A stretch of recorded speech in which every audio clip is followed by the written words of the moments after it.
السلام عليكم ورحمة الله. الحمد لله نحمده ونستعينه ونستغفره ونؤمن به ونتوكل عليه ونعوذ بالله من شرور أنفسنا ومن سيئات أعمالنا. من يهده الله فلا مضل له ومن يضلله فلا هادي له. ونشهد أن لا إله إلا الله وحده لا شريك له. ونشهد أن سيدنا ومولانا محمدا عبده ورسوله. أما بعد فأعوذ بالله من الشيطان الرجيم. بسم الله الرحمن الرحيم. إن الله وملائكته يصلون على النبي يا أيها الذين آمنوا صلوا عليه وسلموا تسليما. وقال تعالى في مقام آخر فقلت استغفروا ربكم إنه كان غفارا يرسل السماء عليكم مدرارا ويمددكم بأموال وبنين ويجعل لكم جنات ويجعل لكم أنهارا. وقال تعالى في مقام آخر قل يا عبادي الذين أسرفوا على أنفسهم لا تقنطوا من رحمة الله إن الله يغفر الذنوب جميعا إنه هو الغفور الرحيم. وقال تعالى في موضع آخر يا أيها الذين آمنوا توبوا إلى الله توبة نصوحا. وقال رسول الله صلى الله عليه وسلم من صلى عليك واحدة صلى الله عليه عشرا. فقال رسول الله صلى الله عليه وسلم من لزم الاستغفار جعل الله له من كل ضيق مخرجا ومن كل هم فرجا ويرزقه من حيث لا يحتسب. وقال رسول الله صلى الله عليه وسلم التائب من الذنب كمن لا ذنب له أو كما قال عليه الصلاة والسلام.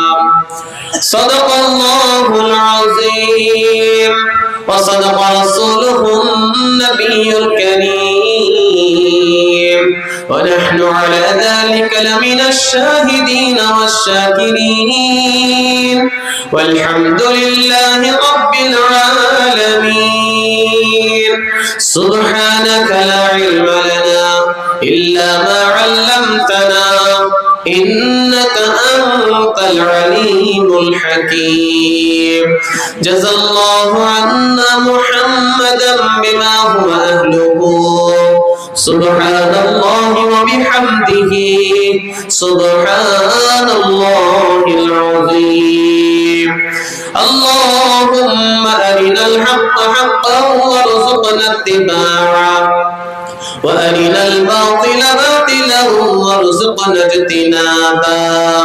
ربنا هب لنا من أزواجنا ومن ذرياتنا قرة أعين واجعلنا للمتقين إماما. ربنا منا إنك أنت السميع العليم وتب علينا يا مولانا إنك أنت التواب الرحيم اللهم تقبل صلاتنا وصيامنا وتقبل مساجدنا ومدارسنا ومراكزنا ومكاتبنا وحفلتنا ودعاءنا يا أرحم الراحمين সকলে পড়েনি আমিন। হাদিসের মধ্যে আসছে যে ব্যক্তি একবার দুরূদ পাঠ করে আল্লাহ তাআলা তার উপরে রহমত 10 বার নাযিল করে সুবহানাল্লাহ। এজন্য এই বাংলাদেশের এই গ্রুপ সেন্টার রোডের এই জমিনে বসে একবার দুরূদ রাসূলের উপরে মদিনার রওজা আতহারে পাঠালে আল্লাহ আমার আপনার উপরে 10 বার রহমত নাযিল করবেন। একবার দুরূদ পড়া যাবে আমার সাথে? জোরে বলেন, সকলেই পড়ে দেন। আল্লাহুম্মা সাল্লি আলা মুহাম্মাদিন ওয়া আলা আলি মুহাম্মাদ কামা সাল্লাইতা আলা ইব্রাহিম ওয়া আলা আলি ইব্রাহিম ইন্নাকা হামিদুম মাজিদ আল্লাহুম্মা বারিক আলা মুহাম্মাদিন ওয়া আলা আলি মুহাম্মাদ কামা বারাকতা আলা ইব্রাহিম ওয়া আলা আলি ইব্রাহিম إنك حميد مجيد الحمد لله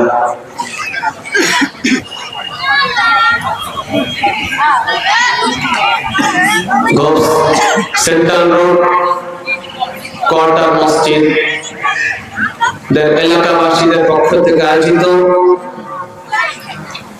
তথা 3 নম্বর ওয়ার্ডের তৌহিদি মুসল্লি ভাইদের পক্ষ থেকে আয়োজিত আজকের এই 27 নভেম্বর 2025 এর তাফসীর ও কোরআন মাহফিলের সুনামধন্য সভাপতি জনাব হযরত মাওলানা আব্দুল মান্নান সাহেব মুহতামিম দারুল আরকাম মাদ্রাসা যশোর আজকের মাহফিলের প্রধান আলোচক প্রধান অতিথি প্রখ্যাত আলেমে দ্বীন ও গবেষক হযরত মাওলানা মুফতি গোলামুর রহমান সাহেব মুহতামিম ও শাইখুল হাদিস ইমদাদুল উলুম রশিদিয়া মাদ্রাসা ফুলবাড়ি গেট খুলনা আমার সম্মানিত পূর্বের আলোচক জনাব হযরত মাওলানা মুফতি মনিরুজ্জামান অলিনগরী মুহাদ্দিস সতীঘাটা মাদ্রাসা যশোর মঞ্চে উপস্থিত জাতির রাহবার কর্ণধর জাতির কান্ডারি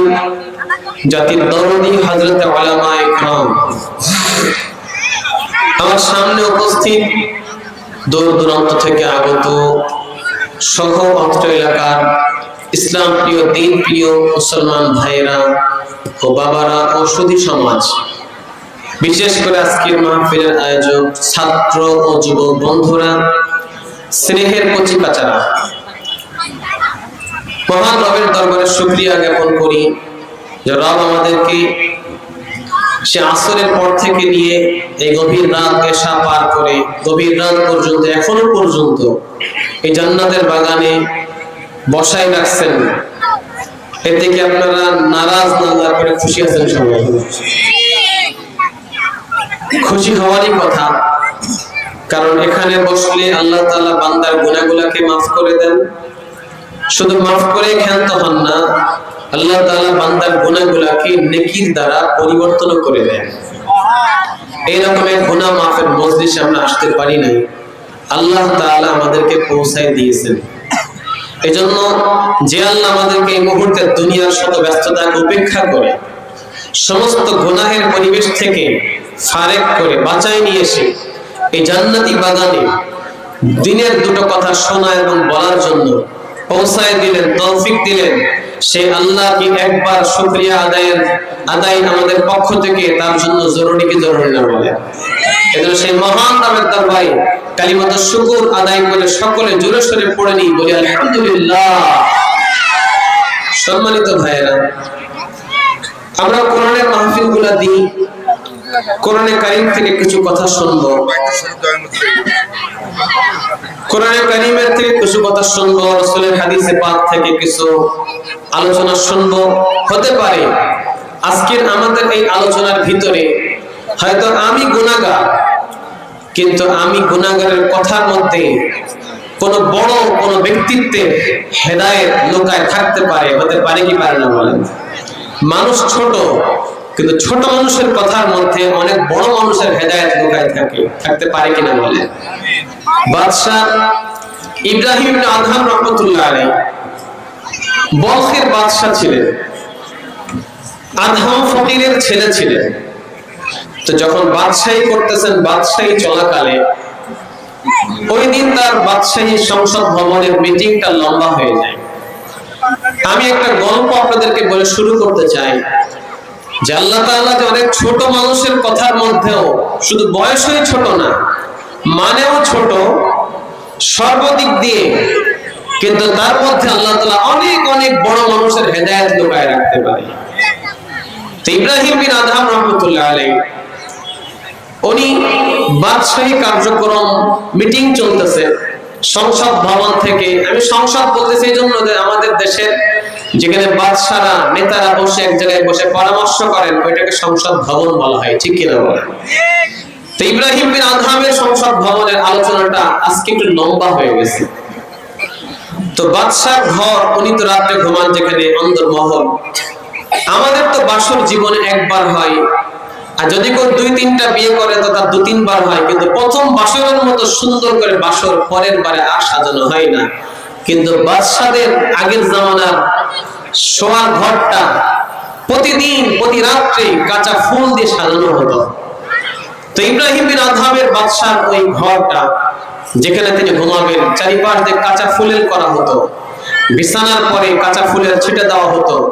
কোন কৃত্রিম ঘ্রাণ নয়, তাজা ফুলের ঘ্রাণ শুকতে শুকতে বাদশারা ঘুম যাইতেন। ওই দিনকার বান্দি যিনি কাজ করেন বাদশার দরবারে, তো বাদশা আসতে লেট হইতেছে, তো বান্দি ঘরটা আজকে সাজাইতেছে আর মনে মনে ভাবতেছে প্রতিদিন বাদশার ঘর সাজাই, আমি তো বাসায় যে আমার ঘরে তোষকবিহীন পালংবিহীন চৌকাঠের পরে ঘুমাই, নরম বিছানা পাই না। আজকে বাদশা আসতে লেট করতেছে, আমি 10টা মিনিটের জন্য একটু বাদশার বিছানায় একটু শুয়ে দেখি মজাটা কেমন লাগে। এই বলে বান্দি শুয়ে পড়েছে, একটু গড়াগড়ি দিতেছে, কি আরাম! কোনদিন নরম বিছানায় ঘুমায় না, কি আরাম! কিন্তু 10 মিনিটের জন্য শুয়েছিল, কিন্তু আরাম পাওয়ার কারণে তার আগের থেকে চোখে ঘুম ছিল। এখন ওই 10 মিনিটের আরামের ভিতর দিয়ে বেচারার ঘুম এসে গেছে। বেচারির এক ঘুমেই সকাল 8টা বাজায় দিয়েছে। কি বলে, হতে পারে কি পারে না বলে? আমাদের জীবনে এমন ঘটনা ঘটে না? এখন ফজরের নামাজ 5:50-55 হয় বিভিন্ন মসজিদে, তো অনেকে 5:30টায় অ্যালার্ম দিয়ে রাখে, কেউ 5:20-এ দেয়, আধা ঘন্টা আগে, কারণ উঠবে, ওযু, ইস্তেনজা, সুন্নাত এগুলো করতে সময় লাগে, সকালের ইস্তেনজাটা সময় লাগে, ওযুটা করতে সময় লাগে। তো যখন 5:20-এ অ্যালার্ম দিয়েছে, ঘুমটা গাঢ় ছিল, চিন্তা করলে অ্যালার্মটা অফ করে দিই, 10টা মিনিট পরে উঠে তারপর 20 মিনিট সময় পাবো। ওই যে অ্যালার্মটা অফ করে শুয়ে পড়লো, চোখ খুলে দেখে সকাল 8টা বেজে গেছে। হয় না? হয় না? কি শুধু বান্দির একার হয়েছে না, আমাদেরও হয়, সবারই হয়। তো ওনার বান্দি রাতের ঘুমটা লম্বা হয়ে গেল 8টা।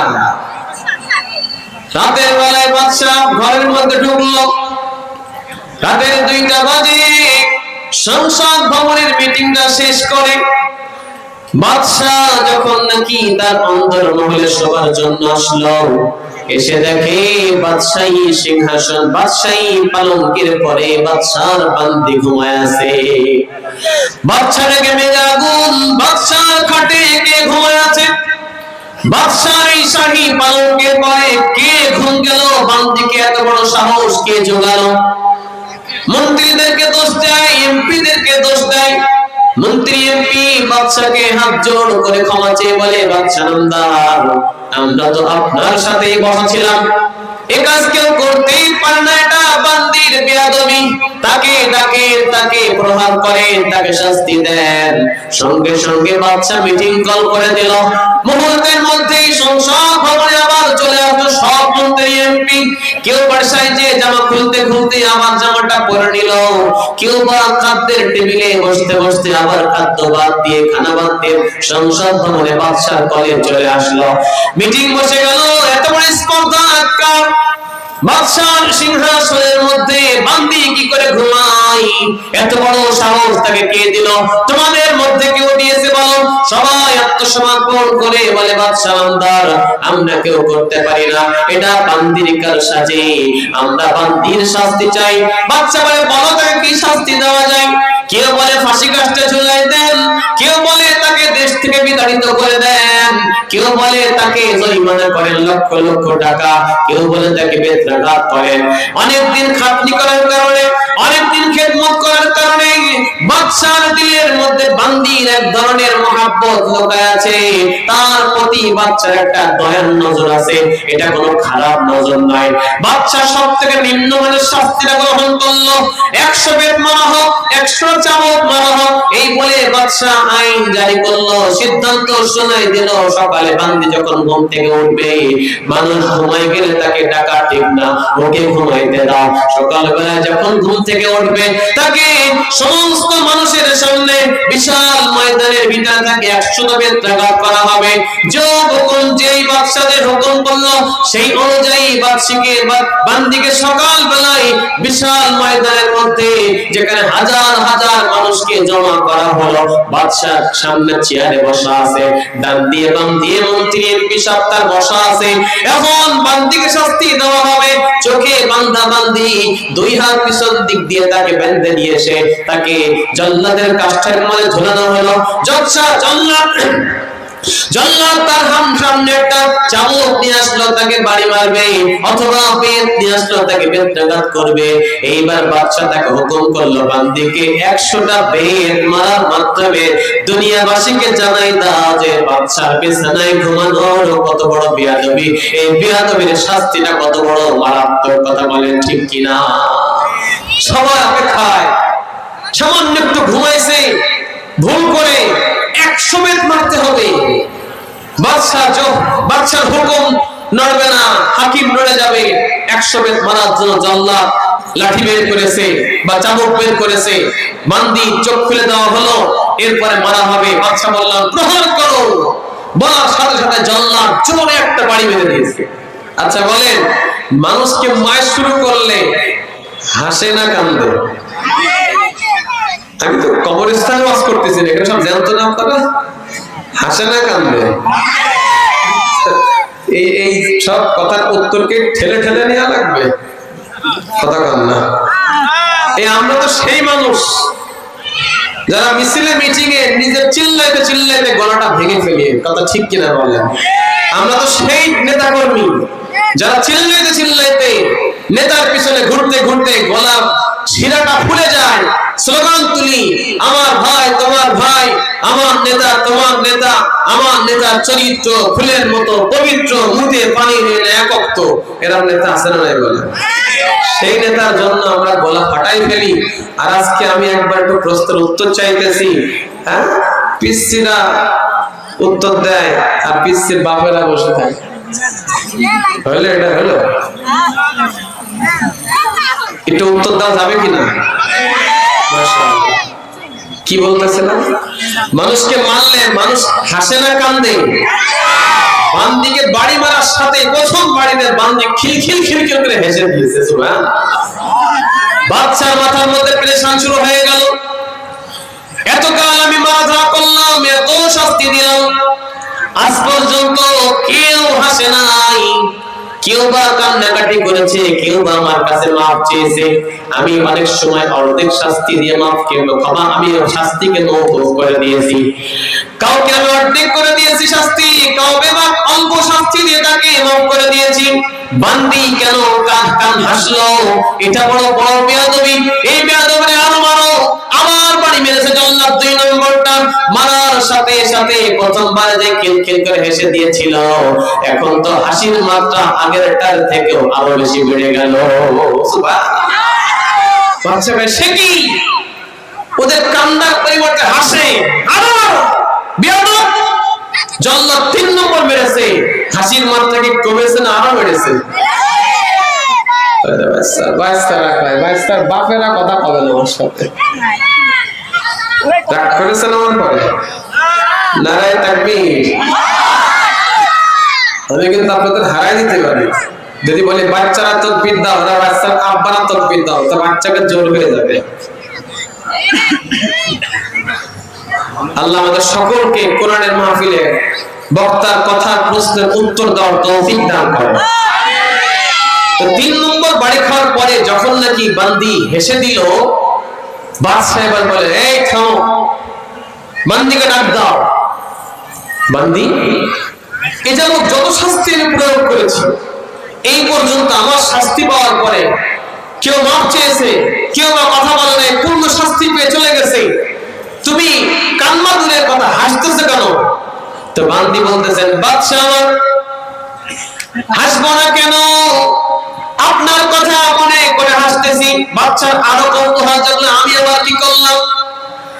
বান্দি বলে, বাদশা আমার ঘুমানোর নিয়ত ছিল না আপনার বিছানায়, আপনার নরম ফুলের বিছানাটা করার জন্য প্রতিদিন আমি বছরের পরে বছর এই বিছানাটা আপনাকে করে দিই। ওই দিন রাতের বেলা আপনার সংসদ ভবনের মিটিংটা লম্বা হয়ে গেছিল, আমি একটু নরম বিছানায় শোবার যে কি মজা, এই মজাটা বোঝার জন্য 10টা মিনিটের জন্য শুয়েছিলাম। 10টা মিনিট শোয়ার কারণে, নরম বিছানা পাওয়ার কারণে, রাতের কারণে, ঘুম চোখে থাকার কারণে আমার একটা ঘুম এসে গেল। ইচ্ছা করেও ঘুমাই নাই, ভুল করে ঘুম এসে গেছে। যদি এক রাত নরম বিছানায় ঘুমানোর কারণে 100 বেত খাওয়া লাগে, আমার চিন্তা হইতেছে বাদশা, যেই মানুষটা এই বিছানার পায়ে বছরের পর বছর ঘুমায় থাকে, না জানি তাকে আমার আল্লাহর দরবারে কত বেত খাওয়া লাগবে। সুবহানাল্লাহ। এক রাত তাতে যদি 100 বেত খাইতে হয়, তুমি তো কত রাত ঘুমাও, তোমার আল্লাহর দরবারে কত বেত খাওয়া লাগবে, কথা ঠিক কিনা বলে? এই জন্য ভাইয়েরা আমার, নেতা হলে এমন নেতা হতে হবে, নেতার আগেও কাদা অবস্থায় বুক জড়ায় ধরতে হবে। আবার নেতৃত্বের পদ পাওয়ার পরেও ওই কর্মীর কাছে যে আবার তাকে জড়ায় ধরে তার সুখ দুঃখের খবর নিতে হবে, কথা ঠিক কিনা বলেন? কিন্তু আমরা চিত্র উল্টো দেখতে পাই, নির্বাচনের আগে আমাদের নেতারা মাঠে পর্যন্ত চলে যায়, আমাদের মাদ্রাসায় পর্যন্ত চলে যায়, আমাদের হেফজখানার ছাত্রদের কাছে চলে যায়, যে মুসাফাহা করে, আলেমদের কাছে দোয়া চাই, আলেমদের কাছে যাই, কৃষক ভাইদেরকে জড়ায় ধরে, রাস্তার ফকিরকে পর্যন্ত জড়ায় ধরে, তাকে খোঁজ খবর নেয়, বুড়া মানুষদেরকে বুকের মধ্যে টেনে নেয়। এই আলেম ওলামাদের সাথে একসাথে বসে খানা খায়, আলেম ওলামাদের কাছে দোয়া চাই।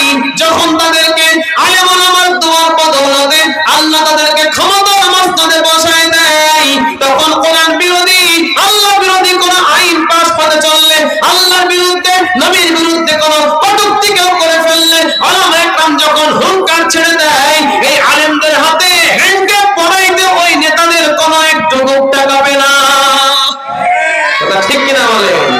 এই জন্য ভাইরা আমার, সবাইকে লক্ষ্য করে বলতে চাই, যে আলেমদেরকে দোয়া করান, যে আলেমদের দোয়ার ওসিলা করে ক্ষমতার মসনদে আমরা বসতে চাই জনগণের সেবা করার জন্য, ওই আলেমদের দোয়ার পরে যেমন আমাদের ভক্তি থাকে, যেমন আমাদের আশা থাকে যে হুজুর দোয়া করলে আমরা পার পেয়ে যাব, হুজুর দোয়া করলে আমরা ক্ষমতার মসনদে যাব, হুজুর দোয়া করলে জনগণের সেবা হতে পারবো, এই হুজুরের দোয়ার পরে যেমন ভরসা করেছেন, ওই রকম ভাবে এই হুজুর যদি আমাদের বিরুদ্ধে বদদোয়া করে দেয়, তাহলে আমাদের এই ক্ষমতার মসনদ থেকে নামানোর জন্য আল্লাহ তাআলা একটা মিনিটও সময় লাগবে না, কথা ঠিক কিনা বলে? যার প্রমাণ এই যে 5 আগস্ট, 24-এর 5 আগস্ট সকালের খানা দুপুর পর্যন্ত নিতে দেয় না আল্লাহ তাআলা। 17টা বছর আলেম ওলামার পরে যে নির্যাতন চালাইছে, নিরপরাধ মানুষকে ধরে ধরে জেলের কাষ্ঠ ভাঙাইছে, ক্রস ফায়ারের মধ্যে দিয়ে দিয়েছে, নিরপরাধ আলেমগুলোকে হকের কথা বলার জন্য জেলের ঘানি টানাইছে। এই আলেম ওলামা যখন চোখের পানি ফেলে দিয়েছে, আল্লাহ তাআলা ছেড়ে দিয়েছে, ছাড় দিয়েছে, ছাড় দিয়েছে। যখন তার শের পুড়ে গেছে, তখন সকালে রান্না মুরগির রান তাকে দুপুর পর্যন্ত খাইতে দেয় না, ঠিক কিনা বলেন?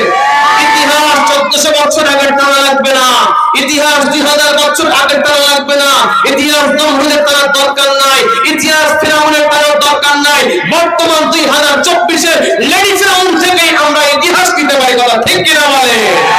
এই জন্য ভাইরা আমার খুব খেয়াল করে শুনেন, নম বিছানা শুধু আপনার অধিকার নয়, বাজারও আর প্যারাডো গাড়ির মধ্যে চলা এটা জনগণের পয়সা। যদি চলতে হয় তো আপনি একাই চলবেন না, জনগণ যেন ওই রকম গাড়িতে চলতে পারে, আপনার মতো খানা খাইতে পারে, এটা বোঝার দায়িত্ব আল্লাহ নেতা আপনাকে দিয়েছে। কথা ঠিক কিনা বলে?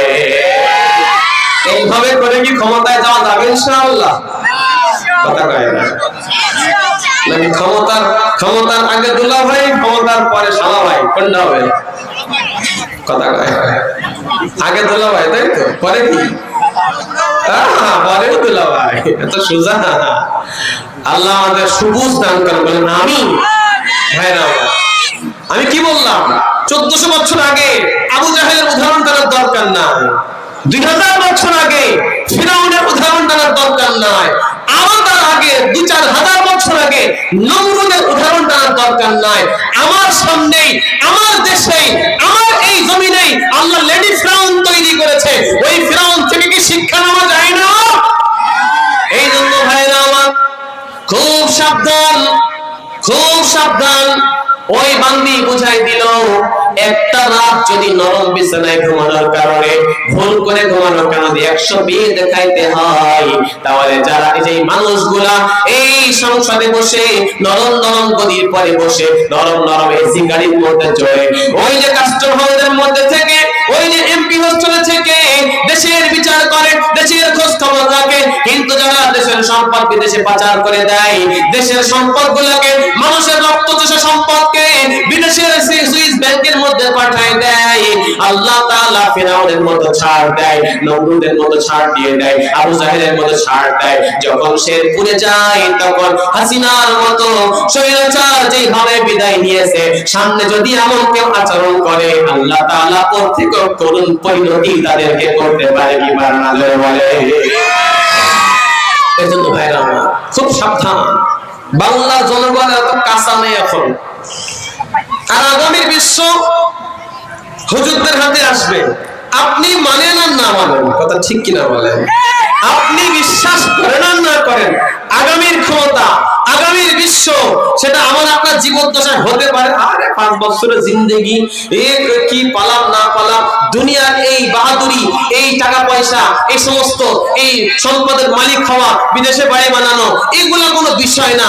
আখিরাতের জিন্দেগি চিন্তা করেন, কারণ দুনিয়ার জিন্দেগি যত বড়, কিয়ামতের পর্যন্ত আল্লাহ আপনাকে হায়াত দিয়ে দিক, কিন্তু একদিন শেষ হয়ে যাবে, কিন্তু পরকালের জিন্দেগি শুরু হবে, শেষ হবে না। সুতরাং এই জিন্দেগি বড় করার দরকার না ওই জিন্দেগি বড় করার দরকার? এই জন্য ভাইরা আমার, দুনিয়াতে আজ আছি, কাল থাকবো না, চলে যাব আর ফিরে আসবো না। সুতরাং জীবনটাকে আপনি নেতা হন, কর্মী হন, এমন ভাবে চালায় যান যাতে করে আপনি জান্নাতের নেতা হতে পারেন। আপনি যেন অনন্ত অফুরন্ত অনন্ত অসীমকালে জান্নাতের মালিক হতে পারেন, এমন জান্নাতের মালিক হতে পারেন যেই জান্নাতটা নবী পেয়েছে, যেই জান্নাতে নবী বাস করেন, যেই জান্নাতের মধ্যে সাহাবারা বাস করেন। এই যে কক্সবাজারে চলে যান, কত রকমের 5 স্টার 7 স্টার হোটেল পাওয়া যায়। ওই হোটেলের মধ্যে দামি হোটেল আছে, 3 স্টার আছে, 7 স্টার আছে, 5 স্টার আছে। যেটা 7 স্টার আরো কত স্টার হবে আমার জানা নাই, সবাই ওই হোটেলের মধ্যে থাকতে চায়, কিন্তু পয়সার সাথে সম্পর্ক, পয়সা বেশি থাকলে থাকতে পারে, পয়সা না থাকলে কেউ বা আশেপাশের আত্মীয়র বাড়িতে কাটায় দেয়, হোটেলে থাকবার সুযোগ হয় না। জান্নাতে যেই বাড়িটার ভিতরে আল্লাহ রাসূল বসবাস করবেন, নবীরা সাহাবারা বসবাস করবেন, ওই বাড়ির মধ্যে থাকতে গেলে এখন থেকেই আমাদেরকে ঈমান ও আমলের মেহনত করে জান্নাত কামানো চাই। রাজি আছেন ইনশাআল্লাহ? সবাই রাজি আছেন? এই রাজি মাহফিল দেব, কিন্তু নামাজ পড়বো না। কথা ঠিক না বেঠিক? এরকম লোক আছে না নাই বলে? ভাই এগুলো আল্লাহ দেখতেছে, আমাদের চালাকি, আমাদের সবকিছু আল্লাহ দেখছে কি দেখছে না বলে? যত করবা চালাকি পরে বুঝবা এর জ্বালা কি। ये जिंदगी है पानी नफरत से नहीं जीना, 2 दिन की है कहानी, नफरत से नहीं जीना, ये जिंदगी है फानी। এই জীবনটা ধ্বংসশীল। কথা বলেন না কেন? চিরকাল বাঁচতে পারবেন? কথা বলেন। কোন নেতা যারা 100 বছর আগে নেতা ছিল, 50 বছর আগে নেতা ছিল, তারা কি কেউ বেঁচে আছে? এখন যারা নেতৃত্বের পথ মারামারি করে, যারা ক্ষমতার লোভ পাওয়ার জন্য দাপাদাপি করতেছে, ইসলামকে অনিসলামকে ইসলাম বানাচ্ছে, এরকম নেতৃত্বের আসনে বসে 100 বছর কি বাঁচতে পারবো কোনো গ্যারান্টি আছে? সুতরাং এই দুনিয়া ধ্বংসশীল, আজ বাদে কাল চলে যাওয়া লাগবে। সুতরাং এই দুনিয়ার হাসি তামাশা খেল তামাশা এটা দুনিয়ার বাহাদুরি কথা, ঠিক কিনা বলেন? এজন্য এক কবি বলেছেন, ये जिंदगी है फानी, नफरत से नहीं जीना, 2 दिन की है कहानी, नफरत से नहीं जीना, ये जिंदगी है फानी, नफरत से नहीं जीना, 2 दिन की है कहानी, नफरत से नहीं जीना, खुशियां हजार लेकर हर सिमत बांट देना, नफरत ज़दा दिलों को उल्फत से डांट देना, नफरत ज़दा दिलों को उल्फत से डांट देना, तू कैफ जिंदगानी, नफरत से नहीं जीना, 2 दिन की है कहानी, नफरत से नहीं जीना। ठीक है बोले। খলিফাকে জিজ্ঞেস করে 3 নম্বর ভাগটা হলো, যখন তোমার বাবা তোমার জন্ম হয়েছে, জন্মের পর যখন তুমি কথা বলতে শিখতে শুরু করেছো, তখন প্রথম কাজ ছিল তোমার বাবার জন্য তোমাকে কোরআনে কারীম শিক্ষা দেওয়া। সুবহানাল্লাহ। কালকে বাড়িতে যে বলেন সুবহানাল্লাহ। তো 3 নম্বর হক হলো তোমার বাবা তোমাকে কোরআন শিক্ষা দিবে। তা তুমি বাবা কোরআন শরীফ পড়তে পারো? তো বাবার দিকে আঙ্গুল তুলে কয়, লাম ইউআল্লিমনি হারফাম মিন কিতাবিল্লাহ, এই যে আমার বাবা আমারে কোরআনে এখন একটা অক্ষর শিক্ষা দেয় না। নাউজুবিল্লাহ বলে সবাই। এখনো চেক করলে পাওয়া যাবে আমাদের বহু বাবা আছে, সন্তান ম্যাট্রিক পড়ে, সন্তান আইএ পড়ে, বিয়ে পড়ে, সন্তান ছেলে হোক মেয়ে হোক ডাক্তার পর্যন্ত বানাই ফেলেছেন, এফসিপিএস বানাইছেন, এমবিবিএস বানাইছেন, ইঞ্জিনিয়ার বানাইছেন, ডাক্তার বানাইছেন, কিন্তু সন্তানকে কোরআন এখনো শেখান নাই। বুড়ো কালে কিন্তু এই সন্তানের হক পাওয়া বড় কঠিন হয়ে যাবে বাবা, ঠিক কিনা বলে? এই জন্য ঢাকার একটা গল্প আপনাদেরকে বলি। এক বয়ানের মধ্যে শুনেছিলাম, আমাদের যশোরে আছেন মুফতি হাসান জামিল দাওয়াত বারাকাতুহুম, উনি ঢাকা সায়েন্স ল্যাব নামে একটা মসজিদের ইমাম সাহেব। তো ওনার এলাকায় এক মানুষ মারা গেছে, ঢাকা শহরের ব্যবসা বা ভিন্ন সব বড় লোক সবাই। তো সন্তান ভিআইপি সিআইপি ভিসার মাধ্যমে যেদিন বাপ মারা গেছে ওই দিন আমেরিকা থেকে চলে আসছে। তো সবাই খেয়াল করে, ছেলে এত সময় কান্নাকাটি করে না, বাপ মারা গেলে একটু শোক প্রকাশ, মন টন খারাপ, ঠিক আছে। যখন নাকি জানাজার সময় আসরের সময় হলো, তখন বাবাকে লাশ মসজিদে আনা হলো, জানাজার নামাজ হবে, কাতার বন্দী হচ্ছে। হুজুর বয়ানে, আমি ভিডিওতে এক বয়ান দেখতেছি, হুজুর বয়ানে মানে বলতেছে সন্তানকে, সবাই লাইন টাইন শেষ, এখন নামাজ শুরু হবে। ওই মুহূর্তে বাবা সেই ডাক্তার ছেলে আমেরিকা থেকে আসছে, হাউ হাউ করে কান্না শুরু করে দিয়েছে। হুজুর ডাক দিয়ে বলে, বাবা এত সময় তোমার চোখে পানি নাই, এখন এত কান্না, কি ব্যাপার? কষ্ট হচ্ছে বুঝেছি আমরা, তোমারই তো বাবা। বলে, হুজুর আমি কাঁদতেছি এই জন্য বাপ মারা গেছে সেটা না, আমি কাঁদতেছি এই জন্য আমার বাবা আমাকে ডাক্তার বানাইছে, আমাকে আমেরিকান ডাক্তার বানাইছে, আমি অনেক টাকার মালিক, আমার অর্থ সম্পদের কোনো অভাব নাই, আমি এক পাসপোর্টে এই মুহূর্তে ভিসা করে ভিআইপি ভিসায় মুহূর্তের মধ্যে বাংলাদেশে পৌঁছায় গেছি, কিন্তু হুজুর কাঁদতেছে জন্য আজকে আমার বাবার সামনে লাশ, আমি সন্তান দাঁড়াচ্ছি, জানাজার নামাজ পড়বো, পড়ার তো যোগ্যতা নাই, পড়বো কিন্তু আল্লাহু আকবার বলতে পারি, কিন্তু তারপরে হুজুর কি দোয়া, আমার বাবা এটা না শিখায় আমাকে দুনিয়াতে অশিক্ষিত বানায় কবরে চলে গেল, আমি বাবার জানাজা কি দোয়াতে পড়াবো আমার জানা নাই, তাই দুঃখে কাঁদতেছি হুজুর। কথা ঠিক কিনা বলে? বাবা আমাকে ডাক্তার বানাইছে, বাবা আমাকে ইঞ্জিনিয়ার বানাইছে, বাবার জন্য দোয়া করা শিখাইছে।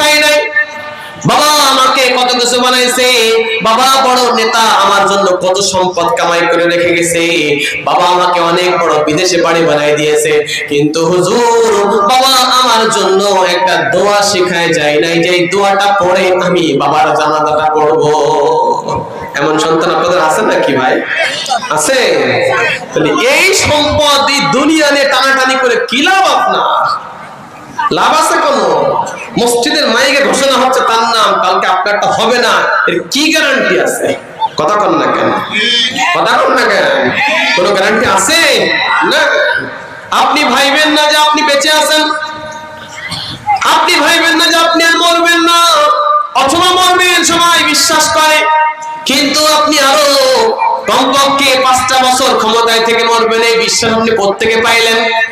ডাক্তারের পায়ের পরে যে মারা যাইতেছে, মৃত্যুর কাতারে তার নামটা উঠে গিয়েছিল, সে মৃত্যুর কাতার থেকে আল্লাহ তার নামটা কাটায় জীবনটাকে চালানোর ব্যবস্থা করে দিয়েছে। এই জন্য ভাইরা আমার, পাকিস্তানের ডাক্তারের কাছে এক রোগী গেছে, রোগী নয় যুবক মানুষ, 35 বছর তার বয়স, 30-35 টন টাইট যুবক, গিয়ে বলে ডাক্তার আমাকে চেক করেন। ডাক্তার মাথা চেক করলো, সিটি স্ক্যান করলো, বুক চেক করলো, হার্ট চেক করলো, বাল্ব চেক করলো, কিডনি, ফ্যাপসা, কলিজা, কত কিছু চেক করলো, এমআরআই করলো, আরে আল্ট্রাসাউন্ড করলো, হাত পা চেক করলো, সব চেক চাক করার পরে ডাক্তার রিপোর্ট করতেছেন, ভাই আমার আপনার চেকের রিপোর্ট যে এত সুন্দর আমি আর কাউকে দেখি নাই, আপনার শরীরের মধ্যে কোনো রোগ নাই, কোনো বালাই নাই, কোনো ওষুধ লাগবে না, বিনা ওষুধে আপনি চলে যান, ইচ্ছা মতো খান, যেমন জীবন যাপন করেন, এই মুহূর্তে আপনার শরীরের মধ্যে কোনো রোগ নাই। বলেন সুবহানাল্লাহ। এই খবর শুনলে খুশি লাগে না লাগে না? বলেন। আপনার হার্ট গুলো পালস সুন্দর হচ্ছে, রক্ত চলাচল সব ঠিক আছে, ডায়াবেটিস বলতে কিচ্ছু নাই, ক্যান্সারের কও নাই, প্রেসারের কও নাই, আপনি যা মন চাই করতে পারেন, কোনো অসুবিধা নাই। সেই নেন আপনার ফাইল ধরেন, আপনি খুশি মনে বাড়ি চলে যান। কিতাবে লিখতেছে ডাক্তার নূর মোহাম্মদ একটা মৃত্যু সম্পর্কে বই লিখেছেন, লিখতেছে ওই যুবক দাঁড়াইছে, ফাইলটা নিয়ে বুকে জড়ায় ধরে যাওয়ার জন্য যে ঘুরেছে চেয়ার থেকে, ওইখানে ঘোরার সাথে সাথেই ওখানেই হার্ট অ্যাটাক, ওখানেই তার মৌত হয়ে গেছে। হতে পারে কি পারে না? বলে কোথায় পারে না, হতে পারে কিনা বলে? একদিন তোমারি নাম মসজিদে হবে এলা, একদিন তোমারি নাম মসজিদে হবে এলা, তৈরি থেকো তৈরি রেখো কবরের সামান, একদিন তোমারি নাম মসজিদে হবে এলা, একদিন তোমারি নাম মসজিদে হবে এলা। কথা ঠিক কিনা বলে? কর্মীরা কায় হুজুর শুধু আঙ্গুল আমাকে দিক দিচ্ছে, পাশে নেতারা বসে আছে ওদিক দিচ্ছে না। কথা কার ঠিক কিনা? আরে নেতারা তো চলে গেছে, ওর কয়দিন টেকবে? কথা কার না কেন? অনেকে বলে হুজুর হায়াত মওতের কোনো গ্যারান্টি নাই, বুড়া বেঁচে যায়, বাচ্চা পর্যন্ত মরে যায়। আমার ভাইরা এখনো যৌবন বাকি আছে, কিছু কামাই করে নেন। মুরব্বীরা তো কবরে এক পা চলেই গেল, চুল পেকে যাওয়া মানে, দাড়ি পেকে যাওয়া মানে কবরের মধ্যে এক পা চলে যাওয়া, ঠিক কিনা? বলবেন তো হুজুর যুবকও তো মরে, আরে মরে ঠিক আছে, কিন্তু গাছের যেই পাতাটা পেকে যায় বাবা, ওটা আগে ঝরে পড়ে, ঠিক কিনা বললেন? এটা মাথায় রাখেন। কাঁচা পাতা ধরে কখন? যখন টর্নেডো আসে, ঝড় আসে, তুফান আসে, তখন শুধু কাঁচা পাতায় ধরে না, গাছ পর্যন্ত পড়ে যায়। কথা ঠিক কিনা? কিন্তু যেই পাতাটা আগে পাকে ওটা আগে ঝরে পড়ে যায়। এদের বাবারা এখন থেকে আমলে জিন্দেগি বানান, ক্ষমতার দিকে তাকায়েন না। এ দুনিয়ার ক্ষমতা, বিশেষ করে বাংলার ক্ষমতা তো এক নাপাক ক্ষমতা, ঠিক কিনা বলেন? যতদিন পর্যন্ত এই বাংলাদেশে সঠিক কোরআনের রাজ কায়েম না হবে, ওই পর্যন্ত বিএনপিও তার আপন হক পাবে না, আওয়ামী লীগও তার আপন হক পাবে না, কোনো দল তাদের হক পাবে না। কথা ঠিক কিনা বলেন? ক্ষমতা দিতে পারবো আমরা, কিন্তু আমি আমার হকটা পর্যন্ত পাবো না যেই পর্যন্ত কোরআনের সঠিক রাজ এই বাংলার জমিনে কায়েম না হবে। কথা বলেন ঠিক কিনা? এই জন্য ভাইয়েরা, কত মানুষ ক্ষমতায় ছিল, বিদায় নিয়ে চলে গেল, টাকার টাকা সুইস ব্যাংকে রয়ে গেল, বাড়িটা বাড়ি আমেরিকান গেল, মালয়েশিয়ার বাড়িটা মালয়েশিয়ায় থেকে গেল, কিন্তু ওই মানুষটা বাংলার জমিনে জেলের কারাগারের ঘানি ঘানতে শুরু করে দিল। ঠিক কিনা বলেন? কেন? কোরআনের রাজ নাই, যে কারণে ক্ষমতা পেয়েছে কিন্তু নিজের হকটা পায়নি। বোঝেই না, তো বোঝেই না। হুজুর আপনি আছেন, আমার কথা বুঝতেছেন, আপনি ইমাম এলাকা, আমার কথা বুঝেছেন আপনারা? এজন্য বলেন আমরা হুজুররা ক্ষমতায় যাব। এই যে দেওবন্দের হুজুররা, সব হুজুর এক না, আবার ইসলামের খবর নেই, শিরিক বিদআত এক করে ফেলতেছেন, কথা বলেন ঠিক কিনা? মসজিদ মন্দির এক বানায় ফেলতেছেন, হ্যাঁ, ইসলাম নাকি কোনো ধর্মের নাম না, এইসব কথা বলতেছেন। আমি এই হুজুরদের কথা বলতেছি না, ঠিক কিনা বলেন? দেওবন্দের হুজুরদের কথা বলতেছি, যাদেরকে দেখলে আল্লাহর কথা মনে পড়ে যায়, যাদের কথার মধ্যে নুরানি তাসির আছে, যাদের কথার দ্বারা লক্ষ লক্ষ মানুষের হেদায়েত হয়। আর ওই সব হুজুরদের কথা বলি না যারা গুনাহকে গুনাহ মনে করে না, যারা দাড়িকে ছোট বড় করে গুনাহ মনে করে না, যারা কোরআনের রাজ কায়েম করার নামে কোরআন বিরোধী কাজ করে বেড়ায়। আল্লাহ তাআলা বাংলার জমিনের মুসলমানদেরকে এই ধরনের কোরআন ওয়ালাদের থেকে হেফাজত করেন, জন্য বলেন আমিন। ক্ষমতা আমাদের হাতে দিয়ে দেন, তুমি মাদ্রাসার হুজুররা ক্ষমতা চালাবে, তো আপনি নেতা, আপনার হকটা বুঝে পাবেন, কথা ঠিক কিনা বলে?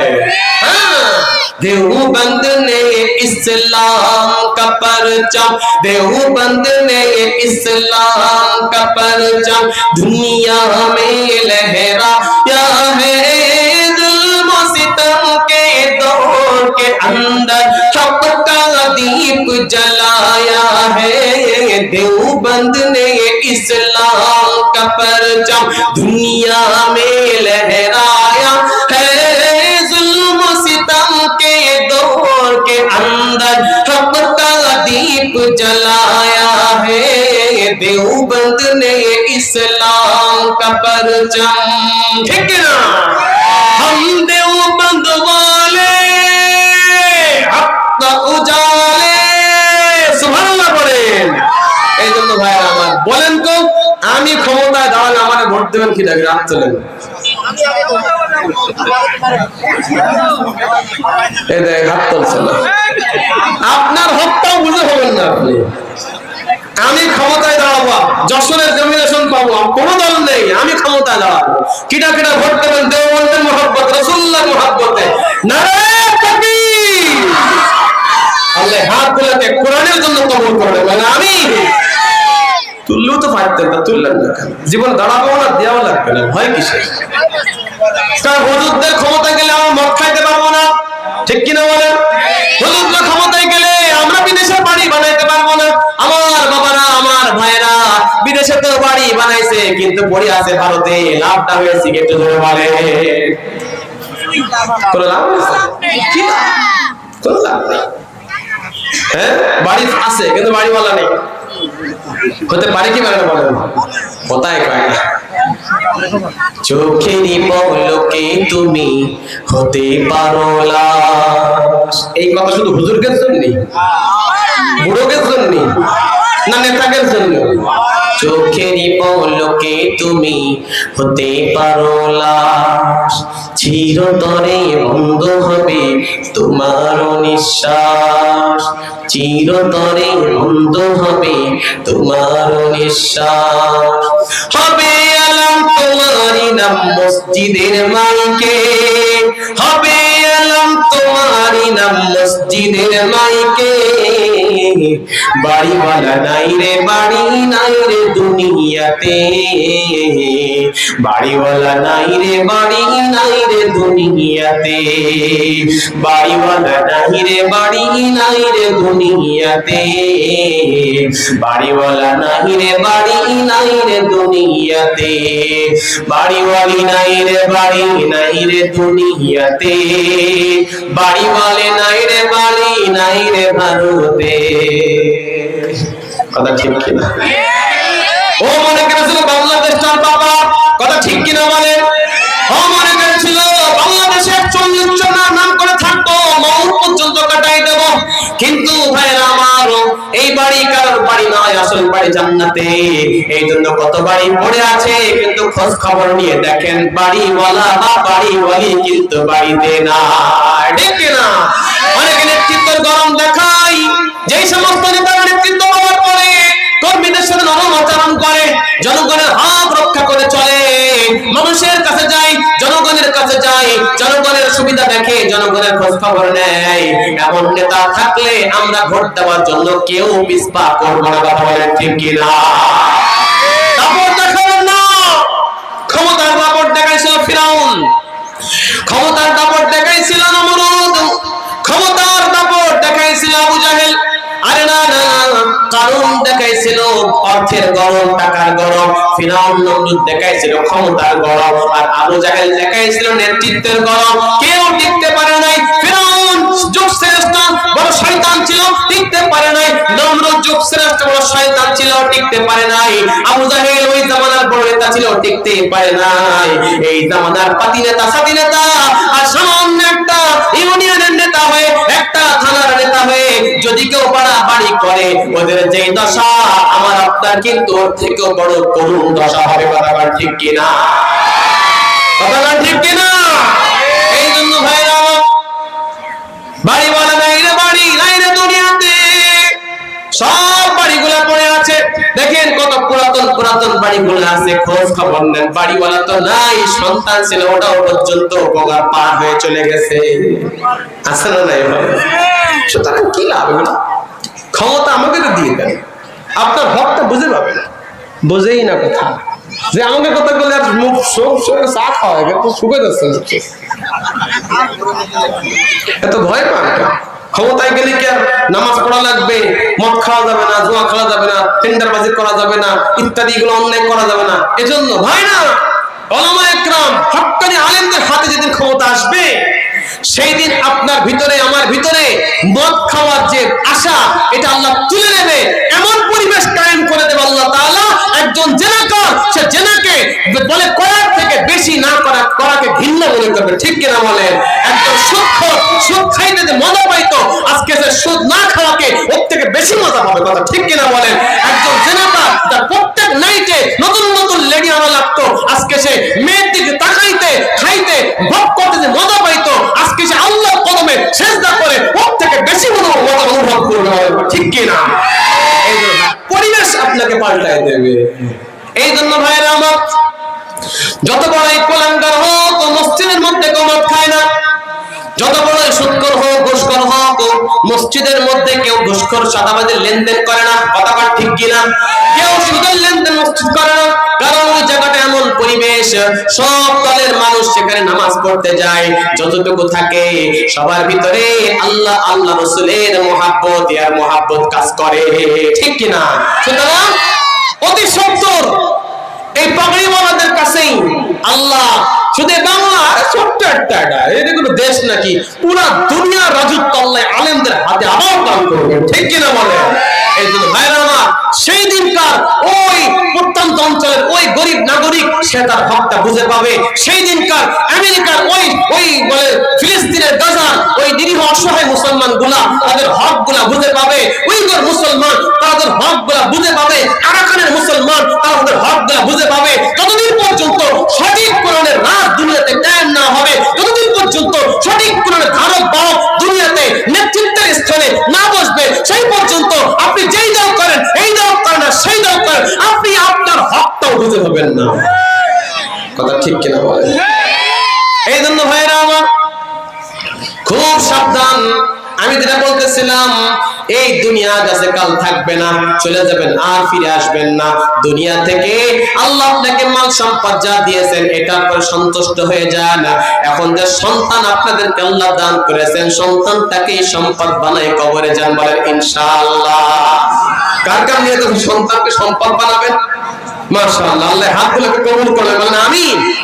ভাইরা আমার, আপনার সন্তান ডাক্তার হোক ইঞ্জিনিয়ার, কোনো অসুবিধা নাই, কিন্তু কোরআনটা শিখান, শরীয়তের মাসলা মাসাইল মৌলিক যেটা আছে এটা শিখায় যান। তাহলে আপনি বাবা কাল কিয়ামতে 1000 বছর তাহাজ্জুদ পড়লেও আপনি তাহাজ্জুদ পড়ার পরেও আপনি জান্নাতের ঘিরান পর্যন্ত পাবেন না।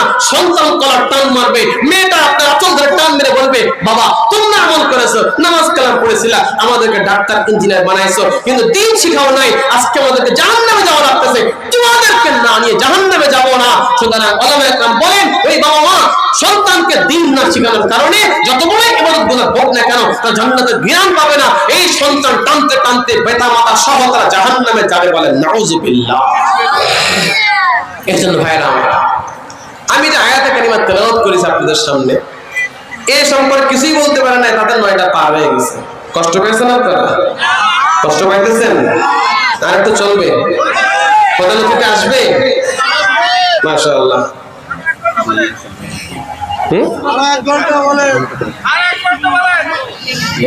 আমি যে আয়াতে কারিমা তেলাওয়াত করেছি 2টা সবক দিয়ে নেমে যাব। 1 নম্বর, আপনি যে কোনো মানুষ হোক না কেন, পুরুষ হন মহিলা হন, এই দলের হোক আর ওই দলের হন না কেন, আপনার মূল কিন্তু আপনার আল্লাহ, আপনার মূল আপনার রাসূল, কথা ঠিক কিনা বলেন? আপনার কেন্দ্রবিন্দু আপনার মসজিদ, আপনার জীবন চলার সঙ্গী আপনার কোরআন। আপনি এইগুলা ঠিক রাখেন, যদি ঠিক রাখতেন, আল্লাহকে ঠিক রাখেন, রাসূলকে ঠিক রাখেন, কোরআন ঠিক রাখেন, আপনার নামাজ রোজা এগুলো ঠিক রাখেন, আল্লাহ আপনার জিন্দেগি ঠিকঠাক চালাবে, ঠিক কিনা বলেন? ঠিকঠাক চালাবে। তো 2টা আমল দেব, এই 2টা আমল নিয়ে করতে পারলে আল্লাহ আপনার দুনিয়া আখিরাতের সমস্ত বালা মুসিবতকে দূর করে আপনাকে জান্নাতের ঠিকানায় পৌঁছায় দেবে ইনশাআল্লাহ। 1 নম্বর, দুরূদ বেশি বেশি পড়া চাই। 1 নম্বর কি? পড়বেন ইনশাআল্লাহ। ইন্নাল্লাহা ওয়া মালাইকাতাহু ইউসাল্লুনা আলান নবী ইয়া আইয়ুহাল্লাযীনা আমানু সাল্লু আলাইহি ওয়া সাল্লিমু তাসলিমা। আমি যে একটা পড়লাম, আল্লাহ আয়াতের মধ্যে কোট করেছেন। আমি একটা আমলের কথা আপনাদেরকে বললাম, নামাজ আমরা পড়ি, আল্লাহ পড়ে না। রোজা আমরা রাখি, আল্লাহ রাখে না। রোজা জিকির আমরা করি, আল্লাহ করে না। আমরা যাকাত দিই, আমরা হজ করি, আল্লাহ যাকাত দেয় না, আল্লাহ হজ করেন না। আমরা দান করি, আল্লাহ দান করেন না, কথা ঠিক কিনা বলেন? আমাদের দান ভিন্ন, আল্লাহর দান ভিন্ন। আল্লাহ দান করেন না, আল্লাহ অনুগ্রহ করেন, আর আমরা যেটা দান করি এটাই হলো দান করি, কথা ঠিক কিনা বলেন? আমি এমন এক আমলের কথা আপনাদেরকে বলে দিয়েছি যে আমলটা আমরাও করি, আল্লাহও করেন, আল্লাহর ফেরেশতারাও সেই আমলটা করেন, তার নাম হলো দুরূদ শরীফ, ঠিক কিনা বলেন? আমার কথা না কোরআন বলে, ইন্নাস সালাতা ইন্নাল্লাহা ওয়া মালাইকাতাহু ইউসাল্লুনা আলান নবী, নিশ্চয় আল্লাহ এবং তার ফেরেশতা নবীর পরে দুরূদ পাঠ করেন। ইয়া আইয়ুহাল্লাযীনা আমানু, আল্লাহ ডাকবে, হে ঈমানদার বান্দা বান্দি, সাল্লু। তুমি বাংলাদেশে থাকো, আর আমেরিকায় থাকো, আর কানাডায় থাকো, আর তুমি মিডল ইস্টে থাকো, তুমি জর্ডান থাকো, ইয়ামান থাকো, অথবা তুমি সিঙ্গাপুর থাকো, ইংল্যান্ড থাকো, যেখানে থাকো না কেন, তুমি তোমার নবীর পরে দুরূদ ও সালাম পাঠ করো। সাল্লু আলাইহি ওয়া সাল্লিমু তাসলিমা। তুমি যেখানেই থাকো তুমি দুরূদ ও সালাম পাঠ করো। নবী বলেন, কেউ যদি দূর থেকে আমার পরে দুরূদ ও সালাম পাঠায় তো ফেরেশতা এটাকে নিয়ে যায় হাজিরা করে, ওই লোকটার নাম নেয়, তার বাবার নাম নেয়, জানার নাম নেয়, নিয়ে আমার কাছে সালামটা পৌঁছায় দেয়। আমি ফেরেশতা যখন তার উত্তরটা ওখানে পৌঁছায় দিছি, সুবহানাল্লাহ বলবেন না? এখানে এই যে গল্ফ সেন্ট্রাল রোড থেকে যদি কেউ দুরূদ পাঠ করেন, ফেরেশতারা সঙ্গে সঙ্গে নিয়ে নেবে, আল্লাহ রাসূলের কাছে 6000 মাইল দূর চলে যাবে, গিয়ে বলবে, ইয়া রাসূলুল্লাহ, আজকে বাংলাদেশের একটা জেলা আছে যশোর, যশোরের সদর থানা আছে, ওই থানার একটা জায়গার নাম হলো গ্রোভ সেন্ট্রাল রোড। ওই রোডের পাশে ওই সেন্ট্রাল মসজিদের উদ্যোগে 3 নম্বর ওয়ার্ডের উদ্যোগে মুসলমান তৌহিদ জনতার উদ্যোগে মাহফিল চলতেছে। আপনাকে নিয়ে আপনার আল্লাহকে নিয়ে আলোচনা করা হইতেছে। ওইখানে কিছু বান্দা বান্দি আপনার পরে দুরূদ পাঠ করেছে, আপনার পরে সালাম পাঠাইছে। তখন সে বান্দার নাম নিয়ে বলে, আমাদের নামটাও ফেরেশতারা নেয়, আমার বাবা জীবিত হোক মৃত হোক, আমাদের বাবাটার নামটাও নেওয়া হয়, জায়গার নামও নেওয়া হয়, নিয়ে বলে আপনার পরে দুরূদ পাঠ করেছে, আপনাকে সালাম জানাইছে। ওই ফেরেশতাদের কাছে রাসূল আমাদের জন্য সালামের উত্তর এই গল্ফ সেন্ট্রাল রোডে পাঠায় দেয়। সুবহানাল্লাহ। ভাইরা আমার, এটা এমন একটা আমল যেমন আল্লাহ করে ফেরেশতারাও করে, আমাদেরকেও করতে হবে, করা যাবে না ইনশাআল্লাহ। এই আমলটা বেশি বেশি করবেন। অফিসে বসে আছেন, কাজ নাই, দুরুদের আমল করতে পারেন, চালাই যান। যেই দুরুদ মুখস্থ আছে, ছোট দুরুদ আছে, বড় দুরুদ আছে, আল্লাহুম্মা সাল্লি আলা মুহাম্মাদ ওয়া আলা আলি মুহাম্মাদ কামা সাল্লাইতা আলা ইব্রাহিম, এটা দুরুদ ইব্রাহিম বড় দুরুদ, মাঝে মধ্যে কইরেন। এর থেকে ছোট দুরুদ সাল্লাল্লাহু আলাইহি ওয়াসাল্লাম মুখস্থ আছে, এটা সাল্লাল্লাহু আলাইহি ওয়াসাল্লাম মুখস্থ আছে। আর দুরুদ আল্লাহুম্মা সাল্লি ওয়া সাল্লিম, আল্লাহুম্মা সাল্লি আলা মুহাম্মাদ ওয়া সাল্লিম আলাইহি, আল্লাহুম্মা সাল্লি ওয়া সাল্লিম আলা নাবিয়্যিন উম্মি ওয়া আলা আলিহি ওয়া আসহাবি। আর কত দুরুদ আছে, যেই দুরুদটা আপনার সহজাই আপনার মুখস্থ আছে, ওই দুরুদটা চালায় যান। বাসে যাইতেছেন, ঢাকায় কোনো কাজ নাই, মোবাইলের মধ্যে গুতাগুতি না করে জবানটাকে চালু রাখিয়ে দেন। দোকানে বসে আছেন, খরিদ্দার নাই, তখন বসে বসে সময়টা কাজে লাগান, দুরুদের আমল করেন। অথবা আপনি হাত দিয়ে পা দিয়ে কাজ করতেছেন, আপনার জবানটা কোনো কাজ নাই, ওই মুহূর্তে দুরুদ জপতে থাকেন। সাইকেল চালাইতেছেন, মোটরসাইকেল চালাইতেছেন, গাড়ি চালাইতেছেন, জবানের কোনো কাজ নাই, হাতে ব্রেক করে, ক্লাস চাপে, পায়ে কত কিছু করে, কত কাজ আছে, মুখের কোনো কাজ থাকে না। ওই সময় বসে বসে দুরুদ চালায় যান। রাসূল বলে দিয়েছে, যার আমলনামায় বেশি বেশি দুরুদ থাকবে, কাল কিয়ামতের ময়দানে ওই লোকটা আমার কাছাকাছি অবস্থান করবে। ইন্নাল নাস বিয়াউমিল কিয়ামাহ আকতারুহুম আলাইয়া সালাতা, যে ব্যক্তি আমার পরে বেশি বেশি দুরুদ পড়ে, কিয়ামতের ময়দানে ওই মানুষটা আমি নবীর কাছাকাছি থাকবে। সুবহানাল্লাহ বলেন। আর আমাদের নেতা কি বড় নেতা না নবী সবচেয়ে বড় নেতা? সবাই বলেন আমার নবী, তোমার নবী, বিশ্ব নবী মুস্তাফা, কথা কোন ঠিক কিনা? এই যে সামান্য নেতা যদি এখানে এসে বসতো, সব কর্মীরা চলে আসতো, নেতার পাশে দাঁড়ায় বসে একটা সেলফি তুলতো, ওইটা নিয়ে সারা দুনিয়ায় ভাইরাল করতো, দেখো আমি নেতার পাশে বসেছি, আমার সম্মানিত ভাইরা। যদি একটা সামান্য থানা নেতা যদি এই পরিমাণ সম্মান হয়, তার সাথে একটা সেলফি তোলা যদি আমি এতটা সম্মানের কারণ মনে করতে পারি, কিয়ামতের আদালতে তিনি বিশ্ব জাহানের সবার নেতা হয়ে উঠবেন। ওনার পাশে জায়গা পাওয়াটা কত বড় সম্মানের ব্যাপার, একটু চিন্তা করে দেখে। এইটা পাওয়ার বিষয় না। আখতারহুম আলাইয়া সালাতান, বেশি বেশি দুরূদ পাঠ করা লাগবে। দুরূদ পড়তে নামাজ পড়া লাগে না, দুরূদ পড়তে ওযু করা লাগে না, দুরূদ পড়তে মসজিদে যাওয়া লাগে না, দুরূদ পড়ে যায় নামাজ বিছানা লাগে না, দুরূদ পড়তে টুপিও করা লাগে না। যে অবস্থায় আছেন, দোকানে আছেন, বাসায় আছেন, হাটে আছেন, ঘাটে আছেন, মাঠে আছেন, চলন্ত অবস্থায় আছেন, সর্ব অবস্থায় নবীর মুহাব্বত নিয়ে বেশি বেশি দুরূদ পড়েন। একবার দুরূদ পড়লে আল্লাহ আপনার পরে 10 বার রহমত বর্ষণ করে দেয়। এইজন্য ভাইরা আমার, এই আমলটা করতে রাজি আছেন ইনশাআল্লাহ? আর এই যে বেশি বেশি দুরূদ পড়ে, সে আল্লাহকে যা চায় তাই পেয়ে যায়। সুবহানাল্লাহ। দুরূদ একটা বই আছে দালাইলুল খায়রাত, এই কিতাবের লেখক আবু আব্দুল্লাহ বিন সুলাইমান আলুসি, কি ভুলে গেলাম নামটা, আবু আব্দুল্লাহ বিন সুলাইমান জাযুল রাহমাতুল্লাহ আলাইহি, উনি একটা বই লিখেছেন দালাইলুল খায়রাত। এই কিতাবের মধ্যে উনি দুরূদ সম্পর্কে অনেক কিছু লিখেছেন। তার মধ্যে নিজের জিন্দেগীর একটা গল্প উল্লেখ করেছেন। গল্প শুনবেন না? ওদের কোরআন হাদিস থেকে গল্প করার দরকার নেই। কথা কান আমার মাহফিলে গেলে আমি সব চিরকুট দেয়, রাজনীতির আলোচনা করবেন না। দেয় না বলেন? আপনারা দিয়েছেন না? মিথ্যা কথা বলেন না। এখন না পাথর তুলে পিড়ে নেই, তাই দুনিয়া আসছেন, তখন পিড়ে দেবে আল্লাহ তাআলা। ওই সময় করবেন কি পারবেন না? যে একটা লিখে দেবে, সেদিন আমি কঠিন প্রতিবাদ জানাইছি। যেই নেতা পাশে ছিল আমার, ওর ঠ্যাং দেখে দুলতেছে ভয়তে। কারণ হুজুর যারা হয়, এদের আল্লাহ তাআলা ভয় দাঁত দিলে তো উঠাই নাই। কথা ঠিক কিনা বলেন? মসজিদে নামাজ পড়ে বেতন দেয় 10,000 টাকা, ও তোমার এক রাতের পয়সা। কথা বলেন ঠিক কিনা? হ্যাঁ, হুজুররা এরা টাকার দিকে তাকায় না কখনো। আপনারা কমিটির সদস্য, আমি জানি, আপনারা মিটিং এ বসেন, হুজুরের 1000 টাকা বেতন বাড়াবেন, তাই 15 দিন মিটিং বসেছেন, যে তারপর হচ্ছে না, এত টাকা হুজুরের লাগে করতে।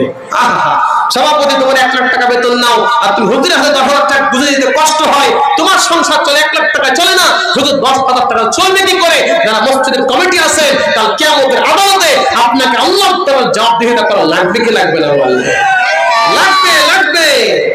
আপনি ঠিক বললেও ঠিক, না বললেও ঠিক। কথা ঠিক কিনা বলেন? হ্যাঁ, এজন্য সাবধান। এগুলো ইহুদিদের চক্রান্ত, সব জায়গায় ইহুদি চক্রান্ত সেই শুরু থেকেই চলে আসতেছে। ইহুদি মেরেছিল 40 না 60 লাখ, কেউ মনে আছে? হিটলার। অনেকে বলে যে পুরো পিছে ফেললো না কেন? সামান্য কটা বাঁচায় রাখলে সেই হিটলার ওই ভুলটার কারণে আজকে সারা বিশ্ব ইহুদি শাসিত চলতেছে, কথা না ঠিক কিনা? ইসরায়েল মানচিত্রের মধ্যে খুঁজে পাওয়া যায় না, অথচ ওদের গরমে আমেরিকা পর্যন্ত গরম হয়ে যায়, কথা কন ঠিক কিনা ভাইয়েরা আমার? এজন্য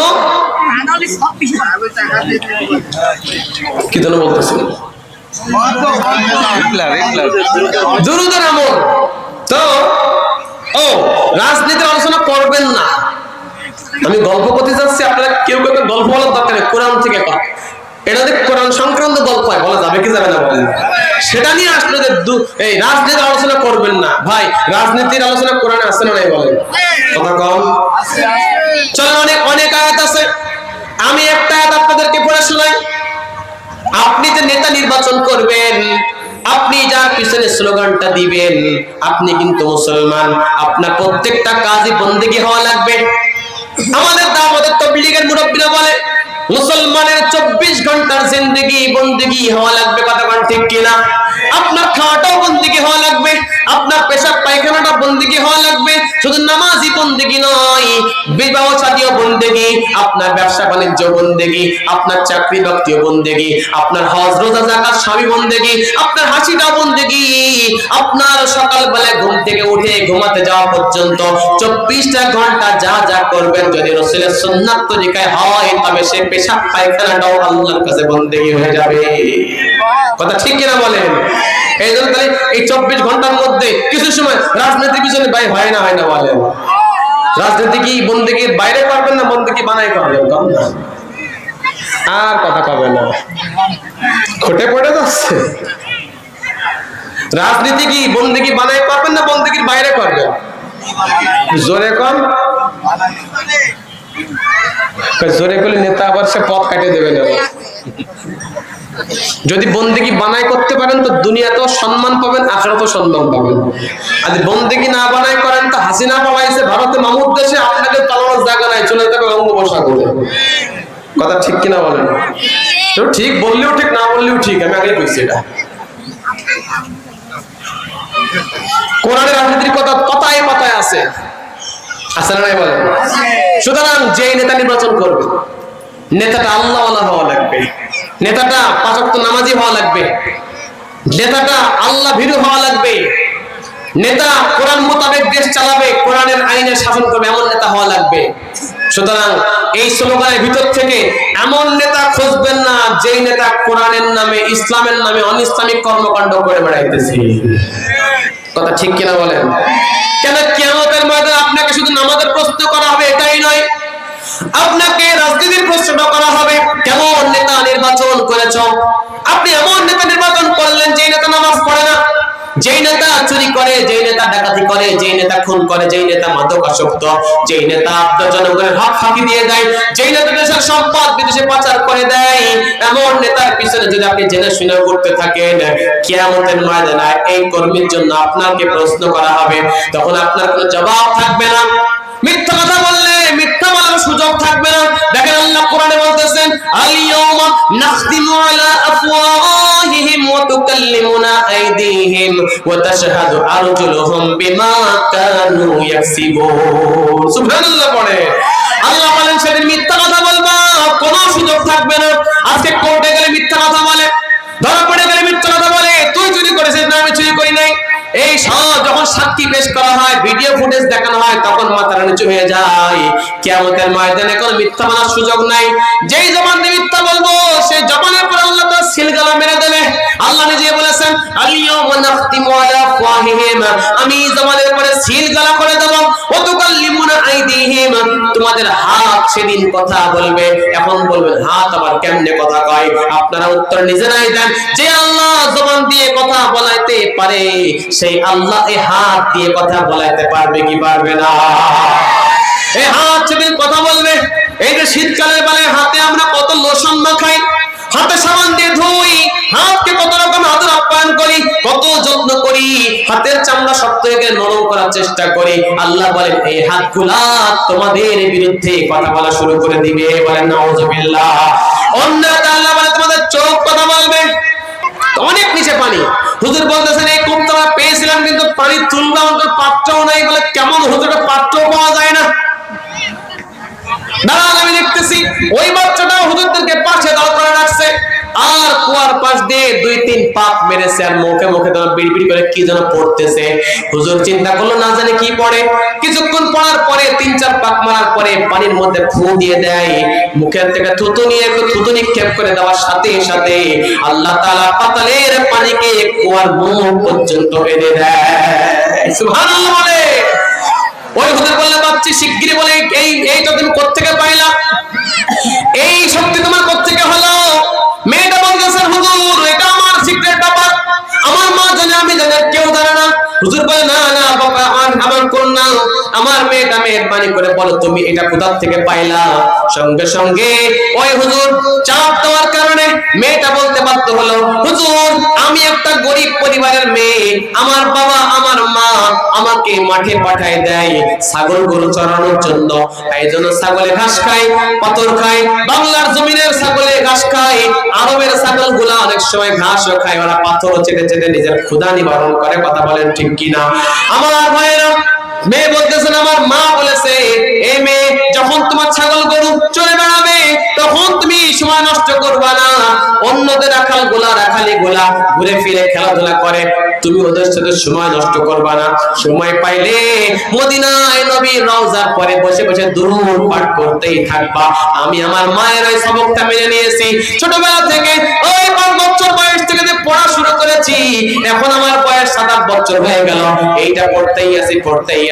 তখন হুজুর বলল পড়ে তুমি কি লাভ পেয়েছো? বলে হুজুর এইটা পড়ার কারণে অনেক লাভ পেয়েছি, তার মধ্যে একটা লাভ হলো আমি আল্লাহর কাছে যা চাই এই ছোট্ট বয়সে আল্লাহ আমার সব চাওয়াকে কবুল করে নেয়। সুবহানাল্লাহ। আমি ওই দুরূদ পড়তে পড়তে আপনাদের কোপাত মেরেছি, এরপরে আমি আমার জবান থেকে ফু দিয়ে দিয়েছি, আমি আমার দুরূদ মিশ্রিত থুতু আপনার কোয়ার মধ্যে নিক্ষেপ করেছি। আল্লাহ তাআলা নবীর নামে দুরূদ পাঠ করেছি, এই থুতু মিশ্রিত থুতু যখন পানির মধ্যে পড়ে গেছে আল্লাহ তাআলা এই দুরূদের বদৌলতে এই নিচের পানিকে আপনাদের জন্য এক কুয়ার মুখ পর্যন্ত পৌঁছাই দিয়েছে।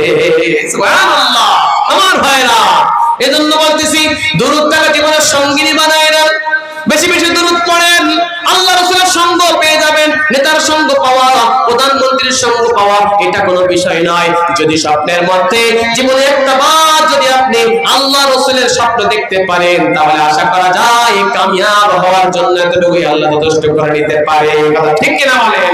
এই জন্য ভাইরা আমার, মেহমান চলে আসছে, কথা বেশি লম্বা করার সময় নাই, দুরূদ বেশি বেশি পড়া চাই, আর এই দুরূদের পাশাপাশি ইস্তেগফারটাও বেশি বেশি করে পড়া চাই। পারবেন ইনশাআল্লাহ?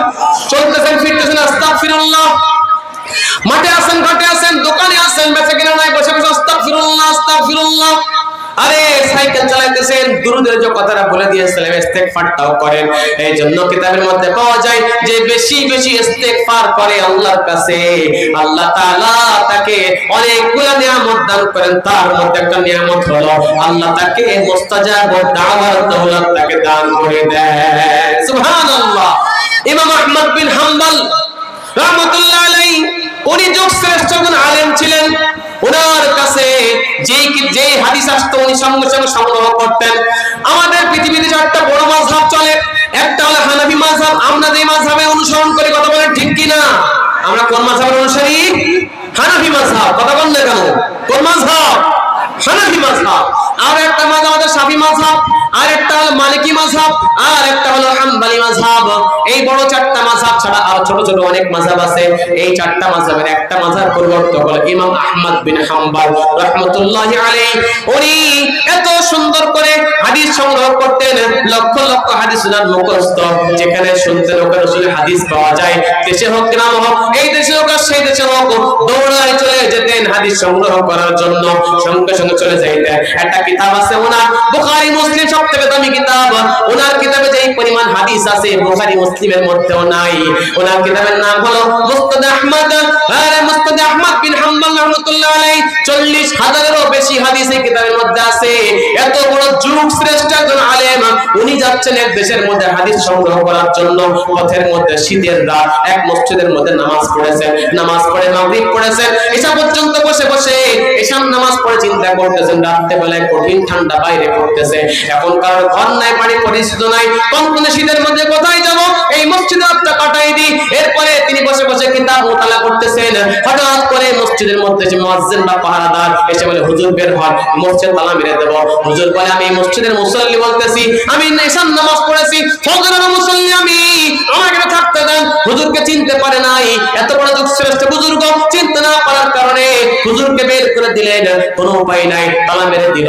হুজুর শীতের মধ্যে হাঁটতেছে, হাঁটতে হাঁটতে দেখে এক মোড়ের মধ্যে, অনেক মোড় দেখবেন রাতের 24 ঘন্টা তার দোকান খোলা রাখে। চলার পথে মুসল্লিরা, মুসলমানরা, যাত্রীরা সেখানে নাস্তা করে, ওষুধের দোকানও খোলা থাকে। এমন দোকান মোড়ে মোড়ে পাওয়া যায় কি যায় না বলে? এক মোড়ের মধ্যে শাবুল খাব্বাস, রুটি বিক্রেতার যুবক, সে রুটি বানাইতেছে। যে বলে, যুবক আমি একজন মুসাফির, আমি দূর দেশে যাব, পথের মধ্যে আমার কোনো থাকার জায়গা নাই, অনেক শীত পড়েছে, কাছে কোনো শীত সামগ্রী ভালো নাই, এজন্য আমি তো তোমার ওই চুলার আগুন জ্বলতেছে ওই পাশে একটু রাতটা কাটাই দিই, আমার একটু গরম লাগবে, আরাম লাগবে, এতটুকু তোমার কাছে অনুমতি পাওয়া যাবে? যুবক ছিল বুজুর্গ, সে বলে, আহলান সাহলান মারহাবান বিকুম, খুশ আমদেদ, আসেন আসেন, কোনো অসুবিধা নাই, আপনি বসেন, কোনো অসুবিধা নাই, আপনি রাত কাটান, আমার কোনো অসুবিধা নাই। আহমদ বিন হাম্বল সেখানে বসে কিতাব মুতালা করতেছেন। হঠাৎ করে কানের মধ্যে আওয়াজ আসলো, আস্তাগফিরুল্লাহ। সুবহানাল্লাহ বলবেন না? আস্তাগফিরুল্লাহ, আস্তাগফিরুল্লাহ। আমার ভাইরা, ওই কানের আওয়াজ আসার সাথে সাথে তখন আহমদ বিন হাম্বল বলতেছেন, ইয়া শার মালাকা, তোমার কি হলো? তাকুলু আস্তাগফিরুল্লাহ, তুমি যে আস্তাগফিরুল্লাহ বলতেছো, কি ব্যাপার? হঠাৎ করে আওয়াজ বারে বারে আসছে কেন? এই আওয়াজ কেন? উনি বলতেছেন, খেয়াল করলেন যুবক আটা বানাইতেছে, বলে আস্তাগফিরুল্লাহ, আটার খামিরা তৈরি করে বলে আস্তাগফিরুল্লাহ, আরে ছোট ছোট গুড়ি গুড়ি বানাইতেছে আস্তাগফিরুল্লাহ, রুটি বেলতেছে আস্তাগফিরুল্লাহ, চুলার মধ্যে দেয়, তাওয়ার মধ্যে দেয় আস্তাগফিরুল্লাহ, খরিদ্দারের কাছে রুটি দেয় আস্তাগফিরুল্লাহ। তখন যুবক বলে, হুজুর আমি এটা পড়ি, এটা কারণ আছে, আজ প্রায় 30-32 বছর ধরে আমল করতেছি, এটার কারণে আমি অনেক লাভ পেয়েছি, তার মধ্যে একটা লাভ বলো। বলে, হুজুর এটার কারণে আল্লাহ আমাকে এমন এক শক্তি দান করেছেন, আমি আল্লাহর কাছে যখন দুই হাত তুলি, আল্লাহ তাআলা আমার ওই দোয়াকে আল্লাহ সঙ্গে সঙ্গে কবুল করে নেয়। সুবহানাল্লাহ। আল্লাহ আমাকে মুস্তাজাব দাওয়া বানায় দিয়েছে। বলে, তোমার জীবনে শব্দ কবুল হয়েছে? বলে, হুজুর শব্দ কবুল হয়ে গেছে। বলে, কোন জবাব যায় নাই? বলে, হুজুর একটা জবাব আছে। সুবহানাল্লাহ, জোরে বলেন না। আমি একাই চিল্লাবো, আপনি চিল্লাবেন না। সুবহানাল্লাহ। হুজুর একটা দোয়া বাদ আছে, এখনো কবুল হয়নি। সেটা কোন দোয়া? বলে, হুজুর আমি শুনেছি এই যুগের একটা বড় মুহাদ্দিস আল্লাহর ওলি আছে, নাম তার আহমদ বিন হাম্বল। সুবহানাল্লাহ। উনি অনেক বড় যুগশ্রেষ্ঠ আলেম, ওনার সাথে আমার কোনোদিন দেখা হয় নাই, শুধু নামই শুনেছি। আমি আল্লাহর কাছে অনেক দোয়া করেছি, সব দোয়া কবুল হয়েছে।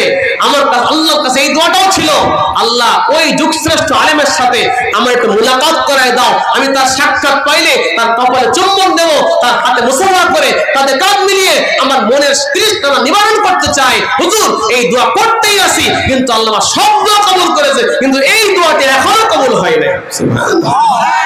আহমদ বিন হাম্বল চোখে পানি ধরে রাখতে পারে নাই।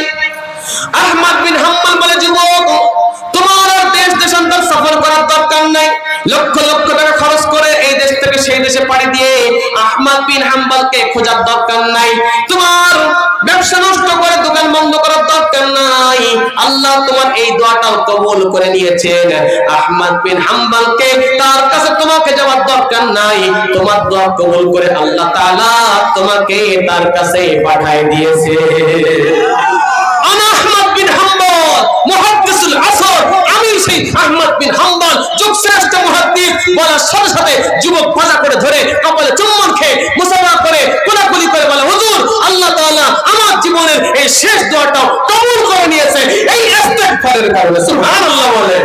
আমার ভাইয়েরা, ইস্তেগফার করেন ক্ষমতার মসজিদে যাওয়ার জন্য, কোনো চালাকি করার দরকার নাই, কিচ্ছু করার দরকার নাই, শুধু ইস্তেগফার করতে থাকেন, দুরূদ শরীফ পড়তে থাকেন। যেই সরকার, যেই নেতা আপনার হলে আপনার জীবন ভালো হবে, আল্লাহ তাআলা সেই রকম নেতাই আপনার জন্য নির্বাচন করে দেবে। ঠিক কি না বলে? ওই রকম সরকার আপনার পরে পদায় বসায় দেবে। আপনি আমি যদি নামাজ না পড়ি, আল্লাহকে না মানি, আমি যদি আল্লাহর হুকুম মতো না চলি, আল্লাহ তাআলা পিছনে যে সৈরা সরকার গিয়েছে, এর থেকে বড় কঠিন, বড় ক্ষতিকর সরকার আপনার আমার পরে আল্লাহ তাআলা নিযুক্ত করে দিতে পারে কি পারে না? জোরে বলে। এই জন্য ভাইরা তবে সাবধান থাকা চাই, সাবধান থাকা চাই। এখন ইসলামের নামে অনেক কিছু চলতেছে, অনেক সমস্যা। এজন্য ইস্তেগফার তো সেই করে যে নিজের কাজকে অন্যায় মনে করে, কথা বলেন ঠিক কিনা? যে অন্যায়কে অন্যায় মনে করে না, সে কি করে ইস্তেগফার করবে? যে মসজিদ মন্দিরকে এক বানায় ফেলে, সে কি করে ইস্তেগফার করবে? যারা দাড়িকে ছোট ছোট করে, এটাকে গুনাহ মনে করে না, ওর জবান থেকে কি করে ইস্তেগফার বের হবে, কথা বলেন ঠিক কিনা? এই জন্য ভাইরা আমার খুব সাবধান। হয় প্যান্ট শার্ট, তাহলে ইসলাম যদি আনতে হয় তাহলে এই টুপিওয়ালা দাড়িওয়ালা পাগড়িওয়ালা ইসলাম লাগবে, কথা বলেন ঠিক কিনা? প্রধান বক্তা আছে আজকে যশোরের নেতা মুফতি শফিউল্লাহ হাবিবি, ঠিক পাঁচজনে ঠিক ঠিক যাক, তাও তো 5টা ভোট পাওয়া গেছে বিনা প্রচারণায়, বিনা কিছুতে, কথা বলেন ঠিক কিনা? প্রধান মেহমান আসছে, যাক বাড়ি আজকে বড় যে কব যে 5টা ভোট পাইছি, দলের নাম কি হবে পরে বলবেন।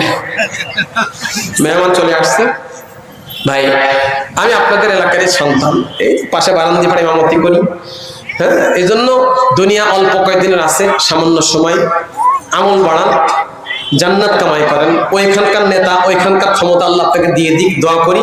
তা না হলে যদি দিন ইসলাম ভালো ইমানদার লোক যদি ক্ষমতায় না যায়, তাহলে আগে যে অবস্থা খারাপ গেছে না, ওর থেকে আরো কঠিন খারাপ অবস্থা আমাদের সামনে পড়ে আছে এখন, কথা ঠিক কিনা? আপনি আমি ভালো হয়ে যাই, আল্লাহ আমাদের জন্য ইনসাফদার বাদশা প্রতিষ্ঠা করে দেবেন। আপনি আমি যদি আমল না করি, আমি আপনি যদি ধান্দাবাজ হয়ে যাই, তাহলে আল্লাহ তাআলা এমন জালেম সরকার নিযুক্ত করে দেবে যে পালায় বাঁচতে পারবেন না, কথা ঠিক কিনা বলেন? আল্লাহ তাআলা আমার কথার মধ্যে ভুল থাকলে মাফ করে দেন। আল্লাহ যে 2টা আমল দিলাম, বিশেষ করে দুরূদ শরীফ এবং ইস্তেগফার, এই 2টা আমল আমাকে সহ আমার মা বোনদেরকে সহ, মা বোনের রান্না বান্না করবেন, ইস্তেগফার করেন, দুরূদ শরীফ এসে রান্না করেন, আল্লাহ আপনার তরকারিতে সাফ করে দেবে, কথা ঠিক কিনা? ভাইরা দোকানদারি, ব্যবসা বাণিজ্য যা করুন, রাজনীতি যা কিছু করেন না কেন, আপনি আপনার সমস্ত কাজের মধ্যে দুরূদ এবং ইস্তেগফার, তাসবিহ, তাহলিল এগুলো পড়তে থাকেন। এই তৌফিক আল্লাহ আমাকেও দান করেন, মা বোনদেরকেও দান করেন, আমার বাপ ভাইদেরকেও, সকলকে, নেতা কর্মী সকলকে দান করেন। সকলে বলেন আমিন। ওয়া আখিরু দাওয়ানা আলহামদুলিল্লাহি রাব্বিল আলামিন। আমার কথায় কষ্ট হয়ে থাকলে আল্লাহ ওয়াস্তে মাফ করে দিবেন। আর যদি দেখা না হয়, ইনশাআল্লাহ দেখা হবে জান্নাতে ইনশাআল্লাহ। আসসালামু আলাইকুম ওয়া রাহমাতুল্লাহি ওয়া বারাকাতুহু।